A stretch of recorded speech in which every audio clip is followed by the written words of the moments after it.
the family business was flourishing. The Morton Oil Company won over market after market in Venezuela, in Indonesia, and in the North Sea. Its competitors, meanwhile, were struck by a string of surprising misfortunes. Their key negotiators had accidents, their directors developed mental health problems, and their lawyers would cave in suddenly, agreeing to disadvantageous settlements. Okay, Deserto is really starting to sound like the devil at this point. No public or private investigation managed to pin a criminal charge on the Morton Group. The family's fortune was known to be huge, however, no one now knew how huge. Gibson around 1900. Samuel Gibson entered into Richard Morton's service on June 20th, 1899. Not 1880. 1899. This brilliant student had a knack for deciphering ancient languages. It turned out that Morton had entrusted him with the translation of inscriptions on tablets found near the famous Iceman. Gibson's work led Richard Morton to Shadow Island. Just a second. Okay. So, the tablets were found on the Iceman. The tablets were translated and it led to Shadow Island, which Richard then bought up, and that's where they've been sort of stationed ever since. So, apparently the creepiness in the family goes all the way back to Richard. Offshore view of Shadow Island. The port that overlooks the island's bleak moors has been abandoned for a good 20 or so years. Soldiers stationed there had experienced hallucinations or suffered sudden bouts of sheer madness. Others simply disappeared without trace. I should also mention a strange legend that claims that the chapel, situated near the fort, had been the site of strange rituals during the 17th century, during which human sacrifices might have taken place. The state of Massachusetts needed no convincing when Richard Morton offered to buy Shadow Island, which he did for a nominal sum. It seems that, to start with, Richard Morton wanted to make the fort his home. He spent a real fortune and superhuman effort on this task before abandoning the idea. He elected instead to build a strange manor on the south side of the island. His decision to buy Shadow Island and live there was because the engravings on the stone tablets were similar to those found in the island's deepest underground passageways.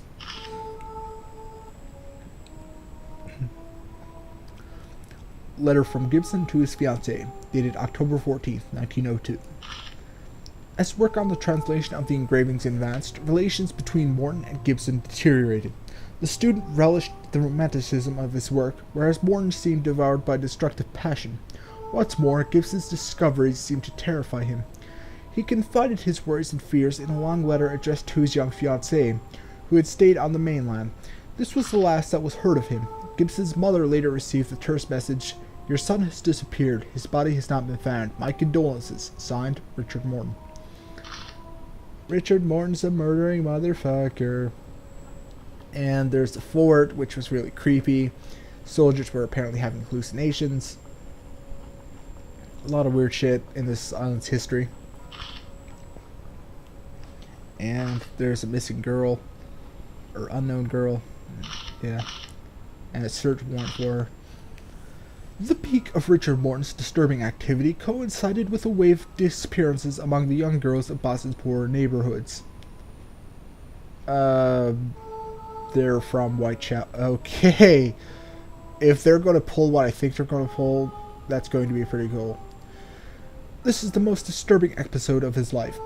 It is my definite belief that, driven by the evil Deserto, the founder of the Morton dynasty was practicing black magic rituals involving the sacrifice of innocent souls, without doubt in the very chapel sacrifices that had taken place 3 centuries earlier. That's, quite a guess for a journalist there. You sure you're not just taking the really creepy, insane route there, buddy? Really? I mean, it's kind of a random myth there, and nobody really knows, but you're reporting it as fact. This guy would have a hell of a career on Fox News. To what end, I do not know. The first disappearances started in October-November 1903. They continued with the frightening regularity of 1 a month, increasing during periods of equinox, until Richard Morton died on April 13, 1905. On this date, the disappearances mysteriously stopped. Archibald Morton as a child. Aww, aren't you the cutest little seed of evil? In 1874, Archibald Morton was born, the only child of Richard Morton and Susan Chalmers, the youngest daughter of Lord Chalmers. Ah, so they're royalty, sort of. And this would be great-grandpa Archibald. A ruined aristocrat and opium addict. Oh, okay, so Lord Chalmers is an aristocrat that was ruined, and he was addicted to opium. Wonderful. While the Morton Oil Company's business prospered, Archibald devoted his youth to study of the polar circles. Like his father, he mounted many expeditions. Like his father, he also developed a fascination with Shadow Island and its strange secrets. Young Polynesian men and women in the hold of a ship. Oh great, they're slave traders too. Even better! It was slowly emerging that large numbers of young men and women were uprooted from their distant homelands and taken to the island as early as the end of 1905. Archibald was, in this manner, more discreet than his father. Evidence of this is found not only in the accounts of some sailors, but also in the written confessions of a slave trader, Thomas Plunkett, in which de Soto's name is cited several times. It seems, however, that no trace of these unfortunate men and women have ever been found on this island. Wait. So, de Soto... Wow, de Soto is really fucking old. For that matter, so is Edenshaw. Creepy. Archibald Morton and Jennifer Pritchett. Wait. Oh, okay. In 1897, Archibald Morton married his first wife, Jennifer Pritchett, a pastor's daughter and a renowned organist. So she's good with her fingers, huh? She could play my organ. She was a devout Christian and wrote long letters to her father recounting the disgust for her husband and her despair. The pastor, however, had disappeared the day after the marriage. The undelivered letters were kept in the post archives, where I discovered them still sealed. Archibald treated her with uncommon cruelty. She nevertheless gave birth to his son in 1899. Okay, so all the birth dates of the Mortons are listed in red. There's a puzzle here. Jeremy Morton as a child. Okay, so this is Grandpa Jeremy here. Jeremy was of a weak and delicate nature, but early in life, he already showed signs of exceptional intelligence. He, too, was haunted by the secrets of Shadow Island, but his general approach was more scientific. Jeremy Morton was an inventor. The breadth and originality of his inventions, which he had never bothered to patent, is highly impressive. He attended congresses and addressed conferences. There's a song somewhere in there. In 1892, in 1922, he struck up a lasting friendship with one of the last descendants of the Upcanis tribe, Joseph Edenshaw. The Native Americans settled on Shadow Island in 1924. Invoice from the Nobel Company addressed to Jeremy Morton. Nobel Company, explosives, phosphorus, magnesium, 50 pounds of explosive, 30 pounds of phosphorus, and 35 pounds of magnesium. And considering that this is way, way back, $1,000 US is quite a bit of money. The Nobel Company, of course, being, yeah. It appears that Jeremy Morton collected a considerable arsenal of weaponry. In less than 3 years, he ordered over 200 pounds of explosives from the Nobel Company in Boston, along with large quantities of phosphorus and magnesium. Jeremy Morton and Joseph Edenshaw. Wow, that guy hasn't aged a day. That's unsettling. The last 10 years of Jeremy Morton's life were the most secretive and mysterious. In his youth and middle age, the inventor genius hobnobbed with the cream of society. He spent his old age, however, as reclusive on the island. Some accounts of this period make the blood run cold. One example is the marriage of his son Howard, born in 1931, to Lucy Dogan, for which he staged a reception on the island. Relations and members of a distant branch of the family were present.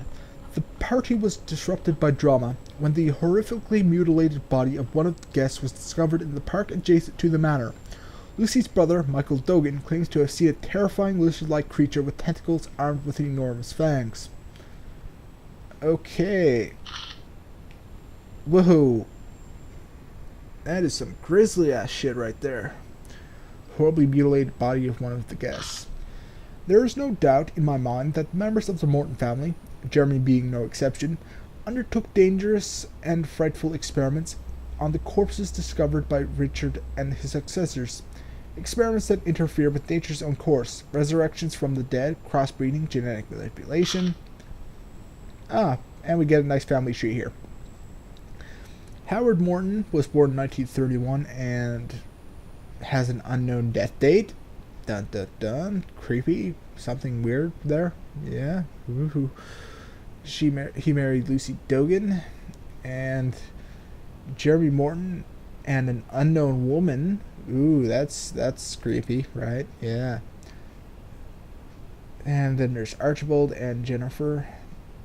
And then we have Richard and Susan.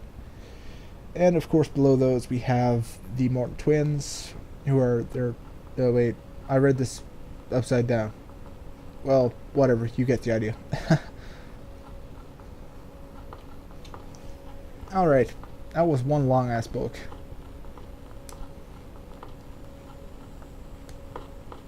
The hell are these? You can't really get a good look at some of the objects in this game because of the camera angles, making it a little bit too tough. I don't have the time to read. Well, you do if the book is on a stand somewhere, but apparently you only read certain books. Maybe Carnby is secretly illiterate. And that's why he refuses to read. Okay, let's see if there's something in here. Sheet of paper on the floor? Not even gonna bother to look. Whoa. Something flashed. Something flashed. What flashed? Oh, it's an object outside. It's just clipping through the walls. Again. Seriously, this is buggy as all fuck.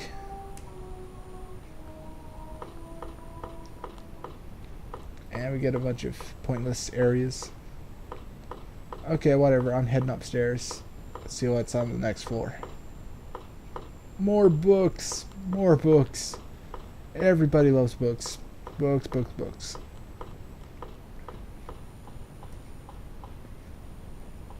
Okay. And what's this? Box of rockets. I love you forever. 10 rockets.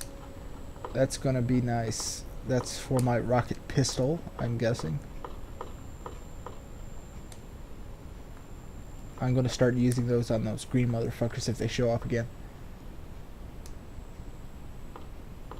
What's this? Nothing? Really? It looks important to me. Well, whatever, Carnby. You're the protagonist. If you say it's not important, I guess it's not important, but, well, whatever, Carnby. Alright. Whoa, whoa, whoa, whoa, whoa, whoa!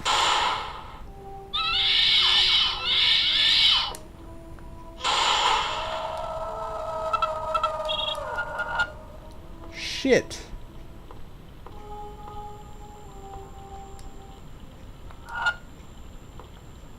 The fuck was that? It's one of those fucking bird monsters from Silent Hill. Just decided to drop by and say hi. And shut off the lights while it was here.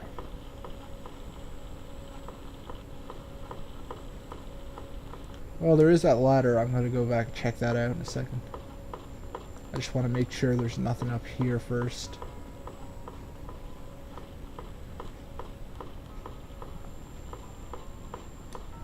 Oh, well, there's something on one of these shelves. Oh, okay.